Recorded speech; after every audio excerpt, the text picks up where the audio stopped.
So growing up in Detroit, Michigan, I was a manufacturing kid. I loved seeing things built. I loved things with engines. So I was a car guy, a boat guy, a motorcycle guy, and always assumed that I would end up in the automotive industry, somewhere, somehow. I mean, that's what drives Detroit, Michigan. So going to school out of state, I think, was the experience that really kind of broadened my horizon and let me see the rest of the world outside of Detroit and outside of the automotive industry. And I ended up at Intel Corporation in California and spent about 10 years on the West Coast.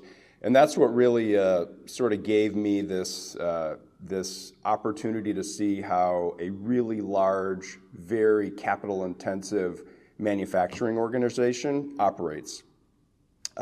So I obtained my Six Sigma certification there and really became a bit of a process improvement guru. I mean, that's what they were all about. Any really minor improvement in a process across a large scale has a huge impact.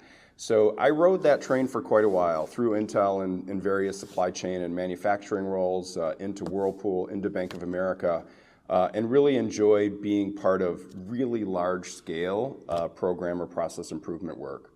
So that's sort of how I look at everything in my life. I see what it is, and then I try to figure out how it can be better, how it can be faster, how it can be cheaper. And that's not always the best way to look at it, but that's just how I'm wired.